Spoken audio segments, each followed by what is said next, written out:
Hello everybody, this is the Vikstrand and today we're going to talk about Dragonheart, but mostly we're going to talk about casting, because Dennis Quaid is a really good actor. He lives this movie, you know, and often when he's on screen he makes movies generally better than they had the right to be.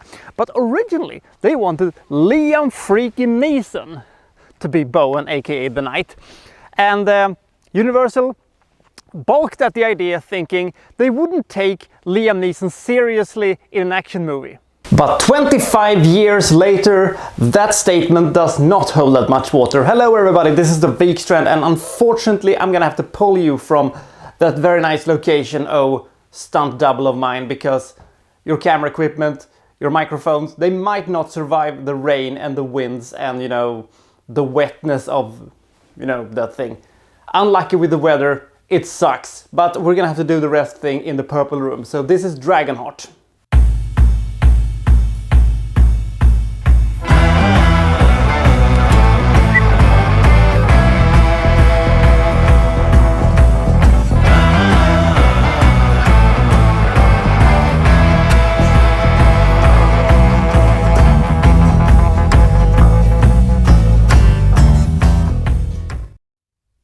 So it's 1000 years ago in jolly old England, and we have a knight, Bowen, who is a man of principles and, you know, believing in to do what's right and stuff like that. He's basically Eddard Stark from Game of Thrones, and he is the mentor of a prince whose father is a ruthless, evil, you know, tyrannical king.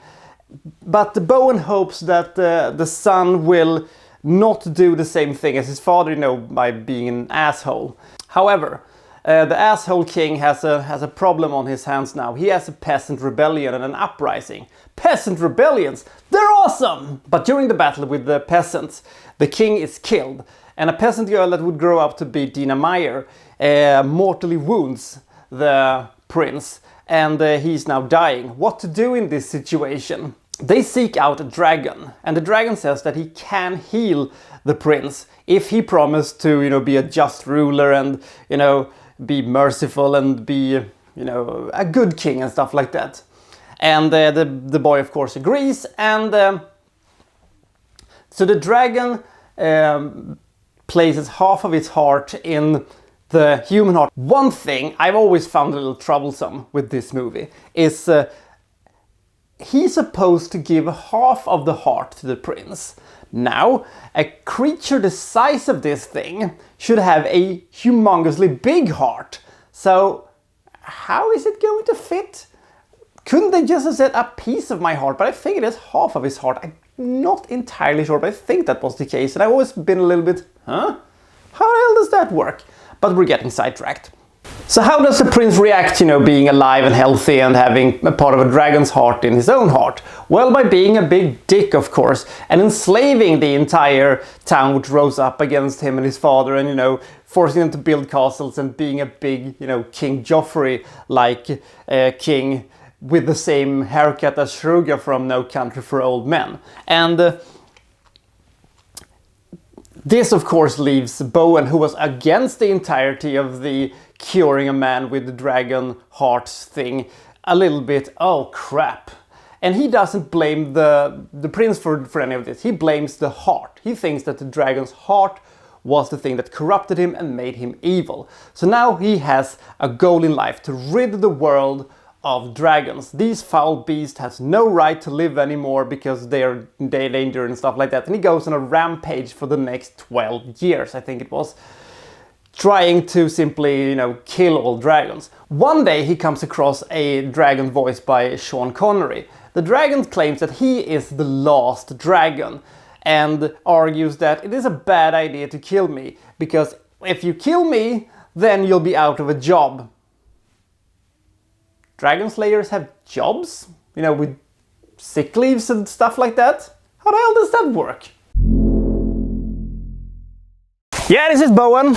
Bowen, baby, how's my favorite dragon slayer? Oh, hi, Mr. Beck. Yeah, job's done. Yeah, he was the last dragon. I'm gonna have to cut you, Bowen. What? You're cutting me? You're cutting me? You serious? after all I've done for you. I know you are my favorite Dragon Slayer, baby, and I love you so much, but you had to kill the last dragon. Was that such a good move? Was that such a fine idea at the time, you think? But dragons are evil! We have to get rid of the dragons, damn it!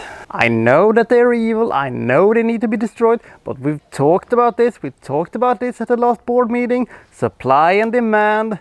Yeah, I know. Without supply, there can't be any demand. Yeah, I know. And you just, killed off all the supply and demand in one swift stroke. Yeah, I know. No dragons, no business. I'm sorry. But can I go to China? They have dragons. Bowen, baby, I love you, but Chinese dragons? In Chinese culture, they're supposed to be good and stuff. So if you whack a Chinese dragon, I'm gonna have to put out a damn contract on you, baby. And I don't want to do that. I love you too much for it. So what am I supposed to do now? Huh? What am I supposed to do now? Listen. I know you're upset. I know you're unhappy, but we can work with this. Maybe we can rebrand. How about Bowen, the Badger Slayer? Ah, crap. Thinking that the dragon actually might be onto something, they start a uneasy partnership where the dragon, comes in to, attack a village and stuff like that. And then Bowen comes in to, kill the dragon, and then they scampered off with the money and then do that in another village. Now all of this goes kind of well until they come across the village where Kara lives. Kara is now grief-struck because her father was killed by the evil king and is now dead set on killing his fucking ass.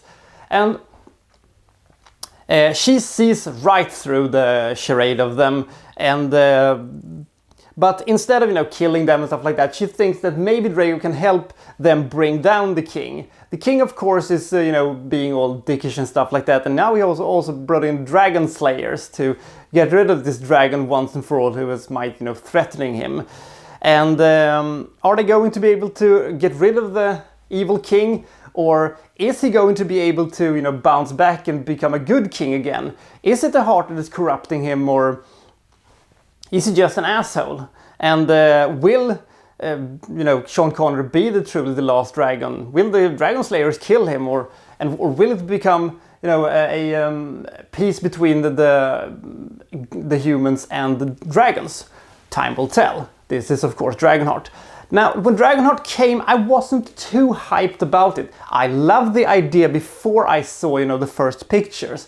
I really didn't like the design of the dragon, which turns out to be, a minor problem in this whole thing, but I still think that the dragon looks not that impressive. I'm not talking about how the dragon is, CG animated. We'll get to that in a second. I'm talking about the design of the dragon. He just looked bad. Especially after you've seen, Game of Thrones with their design of the dragons, because they look fucking boss. But the major problem for me was that this was going to be a PG-13 movie. I thought that this one yelled from the top of the tower that this was going to be blood and guts and fire, and it was going to be hard-hitting and cool as fuck. Making it into a PG-13 movie, bad idea. But this movie hinges very heavily upon that the dragon works. And when I saw it, I didn't think it looked that good. This was 96.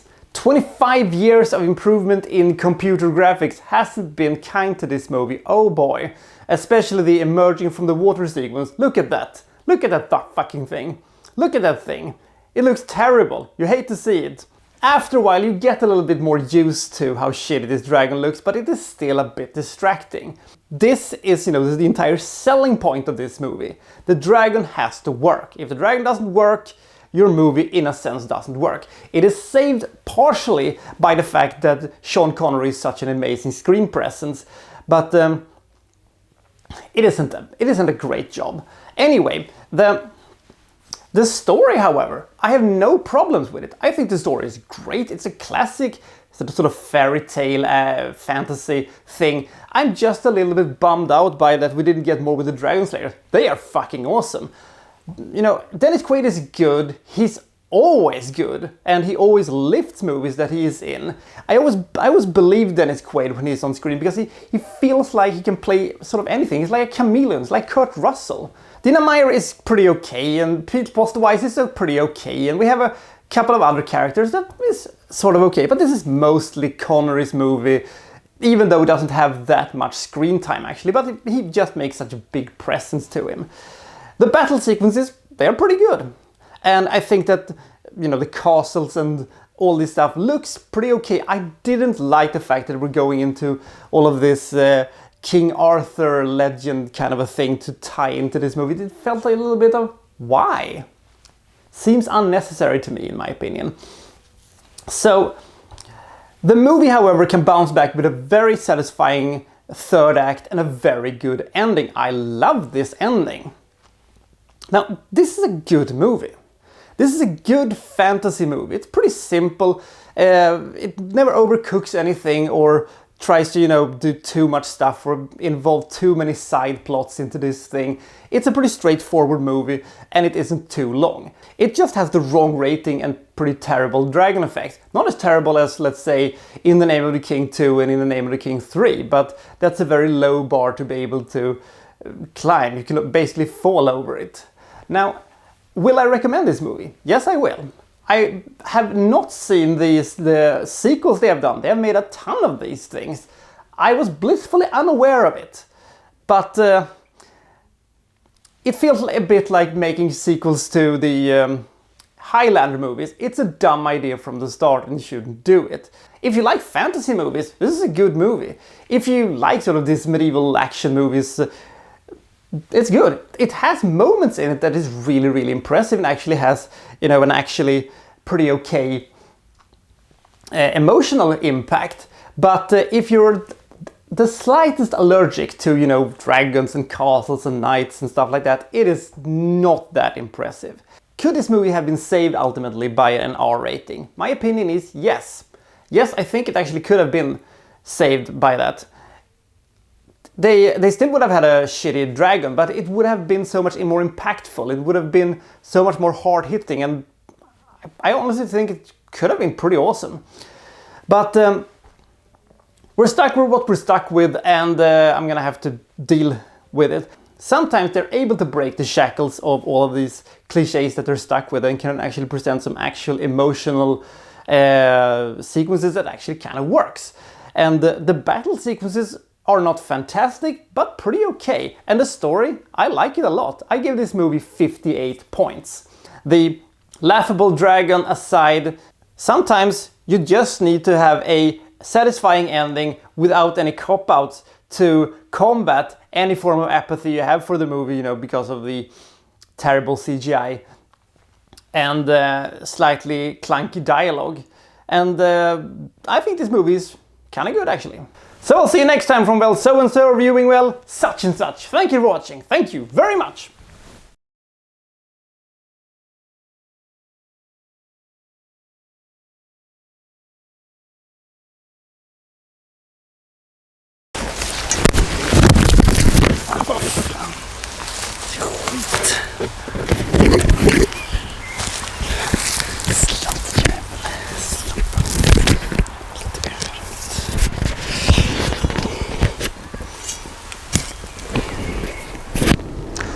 Hello everybody! Kommer det här ens att fungera? Det är ju sjöblöt.